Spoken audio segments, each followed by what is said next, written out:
Welcome. It's Sunday night in Chicago. It's kind of cold. I guess it's going to be like 28 degrees tomorrow morning. Okay, sorry. Ready for spring. Give me some global warming. Speaking of global warming, it's all about renewable energy all the time here in the state of Illinois. And it's actually, it makes no sense. You heard from Steve Gorham. He's my expert. I always talk with him. He's just a voice of reason. But there's no reasonableness in the state of Illinois. And it really came to a head when Governor Pritzker gave CCP-backed company Gotion $500 million in tax incentives. And then to make matters worse, in Manteno, where the Gotion plant is now located, come to find out that the former mayor, well, not former yet, he's currently the mayor probably until May 1st. I think that's when they'll change over. But that mayor sat on an economic development alliance in Kankakee and agreed to some sort of non-disclosure agreement, although that is in question now, whether or not he actually signed an agreement or he just told the people that he signed an agreement, which is why he never told anybody, the taxpayers, the residents, the people affected by this massive Gotion plant that's building lithium batteries. That's why he claimed he couldn't tell anybody about what was going on until finally it goes before a ordinance change on whether or not you can have harmful chemicals located in like the I-1 zone, which before you couldn't. They changed it to I-2 zoning. That's all in question. That's up for grabs. That's part of a lawsuit. But you know what? This galvanized the small community of Manteno, population 9,000. This galvanized them. They have been fighting back with everything they've had. Just a bunch of people who got together, formed their own nonprofit, started a Facebook page, has been out there at public meetings, out there raising money for their own court battle. And I'm talking hundreds of thousands of dollars have already been spent on this court case. I think that they've spent over $100,000 themselves. They've raised it and had to spend it, and they've got more that they're going to have to raise and spend. So if people can help them, that'd be great. But they decided one of the reasons that one of the things they had to do was they had to get involved politically, and so that's what they did. And they have found great people to run for local office, and they worked really hard in these consolidated races, and where you saw a complete blowout by Democrats who are all in for the green energy scam, Democrats who are all in for massive tax subsidies to CCP-backed Gotion. Democrats that wanted all these union jobs there.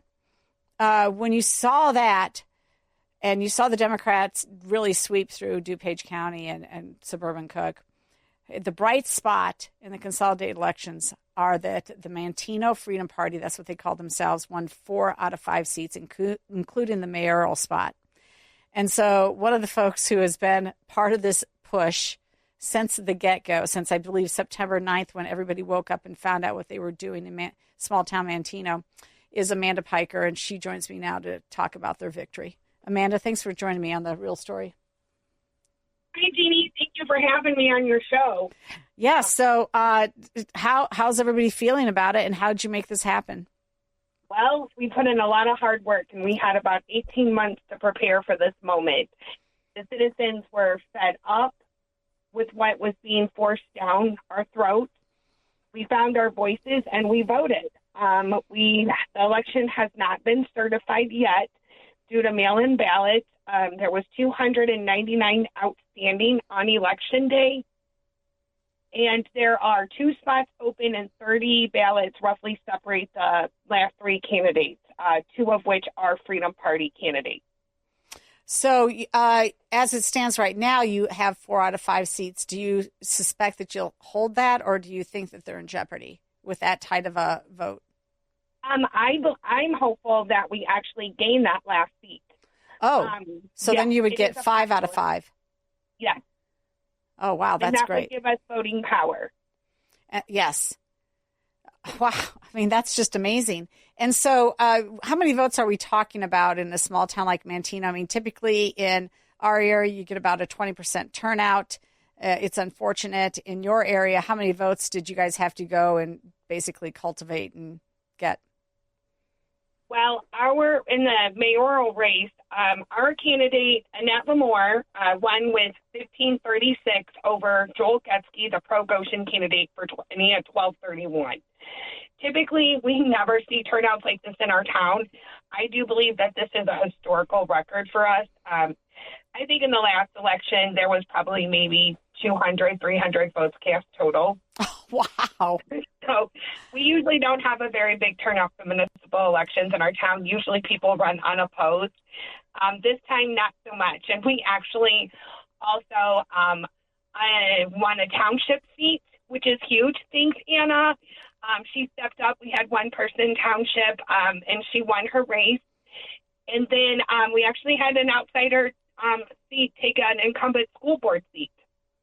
So even though that we don't have voting power, we still have two American First candidates, I should say, that have started to work their way on the township and school board. Wow, that really matters. Even just getting one on a board, that you can break up the groupthink simply by exposing to the rest of the people what is going on. Simply by talking about things of importance, whether it's curriculum or finances, in public at a public meeting. There's so many school board members are like, oh, I'm not going to say anything because I don't want to alienate the superintendent or the administrative staff or my fellow colleagues who don't want to talk about this. But if you have that one person who says stuff, whether it's revealing exactly what's in the union contract, so people understand in no uncertain terms exactly what came out of those discussions. That's very powerful. It's powerful. So, good. I said from the beginning it's going to take a couple of election cycles. I am over the moon ecstatic at how well we did this first time around. Well, it's amazing. And, it is also incredible because just on April 1st, so this is the same day that we had our elections, the Daily Caller, who has been following the Gotion deal up in Michigan, put out this big article, How Small Town America Stopped a Chinese Communist Party Takeover. And it is all about the Gotion plant that was supposed to come in to Green Charter Township in Michigan. And they were basically defeated by the public rising up against them. And as far as I know right now, that plant is not going forward at this time. No. And we hope to have the same results here. We believe that we can definitely stall the Gotion project and have more oversight now. Now that we have Annette as our mayor, we believe that they will hold Gotion to what they're supposed to be held to, the standards. There's not going to be any more trust. They're going to need to prove to us that they are making this safe for the citizens of Manteno. Regardless, though, your lawsuit will still go forward against Gotion? Absolutely. Mm-hmm. Yes, we have a hearing on May 14th. We believe now that we may have enough for an injunction, but unfortunately that takes lots of funds. We have a couple of fundraisers that we're planning in the future, but we are in need of support at this moment. It was quite costly preparing for this upcoming court hearing. And, of course, Gotion has just filed another motion to dismiss. So we get nowhere. So where can people go to donate to your cause? We have a website, IllinoisNoGotion-.com. There is a link to our PayPal and address to our P.O. box.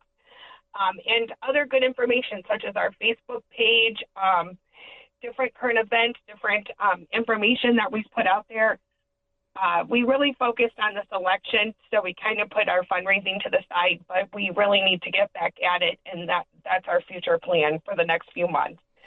Well, another way that the public can help you, too, is they can be understanding of what's going on here. So Gotion builds batteries for electrical vehicles and other types. Now, right now, what's going through the state legislature is this whole push for grid-scale batteries to support what they've done for solar development on our beautiful farmland.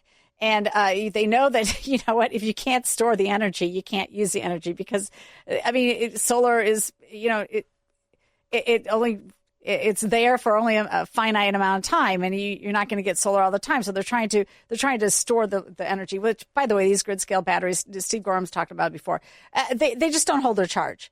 I mean, they just don't. They're absolutely a boondoggle. But the Illinois state legislature is planning on doing that. The Democrats want to do this, and there's no doubt Gotion is still playing this game and hanging around because they probably think that they can manufacture grid scale batteries at that plant as well. Meantime, they're buying up hundreds of acres of farmland around their original footprint.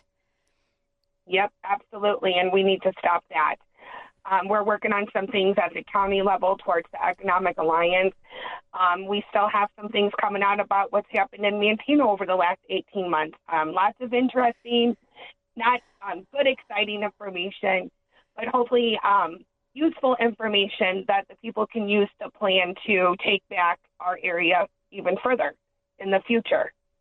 Yeah. Public awareness is key. The only reason why we won this election was because of public awareness and showing the people exactly what we're up against. I mean, we won an election against $31,000 of outside money. We spent literally nothing to win this election. The people are motivated. That's amazing. You guys give me hope. And I really appreciate everything that you're doing there. So again, Amanda Piker, No Gotion, Illinois. Thank you so much for fighting down there for your community and really for all of Illinois. And I think that you guys are truly a bright spot, and you're taking on a massive, massive fight against the state bureaucracy, against billionaire J.B. Pritzker, against CCP-backed Gotion, a major multinational company. And you guys just showed them what, motivated Americans who believe in freedom and do not want to be supporting the Chinese Communist Party in a backdoor deal, what you can do. We really appreciate your efforts. And we appreciate you being a voice for us, Jeanne, since the beginning. Thank you so much for this opportunity. All right. We'll be back more after this break with more about the local election upsets in DuPage and suburban Cook County. This is Jeanne Ives with The Real Story.